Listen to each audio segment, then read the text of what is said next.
Hello everybody, and seeing that 2024 is coming to an end soon, I felt that it was a great opportunity to round up 2024 by talking about all the different things that happened throughout the year. So please sit back and relax as I round up my 2024 and go over my plans for 2025. First and foremost, 2024 was an incredible year for gaming. I feel that from the beginning until the end there was banger after banger being released. It was a great year for remakes, reboots, and new IPs, which makes me excited for what's to come in 2025.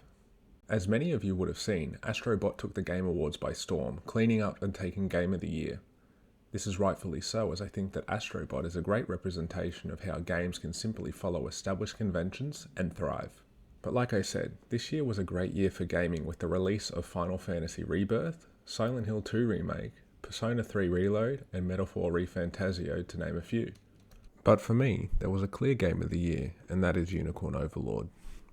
Unicorn Overlord offered me so many things that I didn't know that I wanted in a game, and as a result, I found myself completely addicted. The gameplay, the storyline, and the soundtrack were all so compelling, and months on, I'm still in awe of what was achieved with this game. The game itself was developed by Vanillaware and published by Atlas, and it's a culmination of 10 years of hard work. I'm confident in saying that Unicorn Overlord is Vanillaware's magnum opus.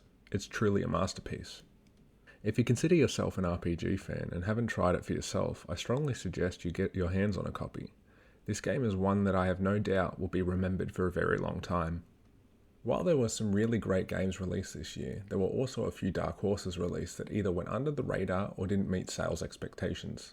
One major release that went under the radar was Slitterhead, a horror action-adventure game produced by Silent Hill 1 director Keiichiro Toyama. However, the dark horse that struck me this year was the Alone in the Dark reboot. The Alone in the Dark reboot was developed by Pieces Interactive and published by THQ Nordic. What I love about this game is that there was such a great balance between the puzzles, the gameplay, and the narrative structure. This is important as an effective balance between these elements is something that is integral for a good survival horror game. What was most pleasing to see with the reboot though was a great translation of the original game into a modern experience. Tying into this, if you paid for the added DLC, you were allowed to play the original character models of the original game. While I would have enjoyed to see this DLC free, I still appreciate the effort to include this nonetheless. Alone in the Dark is certainly a game that I would recommend you give a shot. But I should point out that the game received mixed reviews amongst gamers, so experiences may vary. Along with the Alone in the Dark reboot, there were many other games that I completed this year, some of which had a serious impact. I had the pleasure of playing a wide variety of games ranging from the PlayStation 4 Resident Evil library, Hotline Miami 1 and 2, Silent Hill 1, 2, 3, 4, and Silent Hill 2 Remake, aside many more. But there were two games that truly stuck with me this year, those being Eastward and Sea of Stars. Eastward was one of the first games I played this year, and it is easily one of my favourite games I've ever played. Eastward was developed by Pixpool and published by Chucklefish, and it's an indie action RPG game. Everything from the soundtrack, the artwork, the storyline, and the gameplay mechanics captured me. I couldn't help but devour the game. However, unlike Eastward, it took me multiple attempts to get into Sea of Stars. I found that I was stuck in a loop of task paralysis where I kept restarting the game. I felt that I wasn't in the right conditions to undertake such a story, but once I got over this barrier, I couldn't help but 100% the game. Sea of Stars was developed and published by Sabotage Studios, and it is a turn-based RPG inspired by games such as Chrono Trigger and the Final Fantasy series. Much like Eastward, every aspect of Sea of Stars captured me, but the artwork and the soundtrack was what truly got a hold of me. Having such compelling artwork and music adds so much more playability to the game, leaving players with something beyond the narrative to take away from the experience. I loved both Eastward and Sea of Stars so much that I had to purchase the soundtrack vinyls to commemorate the amazing experience that these games offered. This allows me to put on a soundtrack and quietly reminisce over the experiences I had playing these games, experiences that I'm grateful to have had. As far as collecting went in 2024, I feel that I had a great year. I obtained so many items for the collection that I truly cherish, but there are some items which I purchased this year that stand out from the rest. The first of these items is possibly my favourite pickup of the year, that being my Polymega. What is so great about the Polymega for me is that it instantly broadened my catalogue of games that I could purchase as a physical collector. I haven't been collecting for very long in the grand scheme of things, so having the Polymega helps me play catch up in some respects.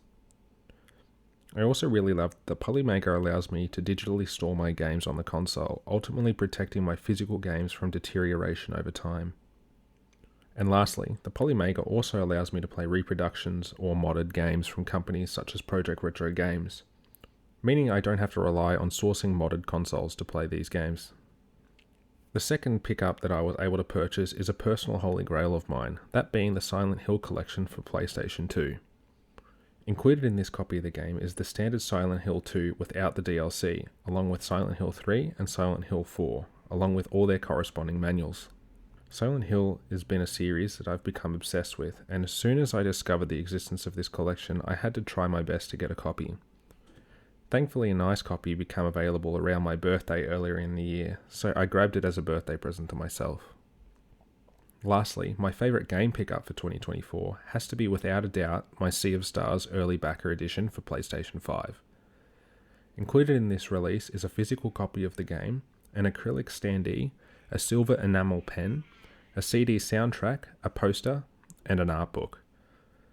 Like I mentioned earlier, Sea of Stars was a game I had a little trouble getting into at the beginning. However, once I got past that barrier, I discovered a truly unforgettable game. Since then, I have gone on to purchase multiple editions of Sea of Stars, but this one is easily my favourite. If 2025 performs half as well as 2024, we will have a great year.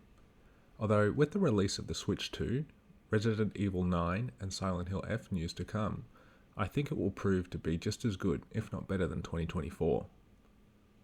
I, like the rest of the gaming community, am very excited for Grand Theft Auto 6, but I'm most intrigued by a game titled By Sweet Carol, produced and developed by Daryl Art Studio. I'm a big fan of the Remothered series, so it'll be interesting to see how By Sweet Carol performs next year. As far as my plans go for the channel in 2025, I want to continue to release videos I find interesting. I plan to improve something different on each new video, so hopefully the quality of my channel slowly improves. I created this channel as a means of documenting my collection, having fun, and connecting with others, so I hope that I develop connection with others who feel the same way on the platform.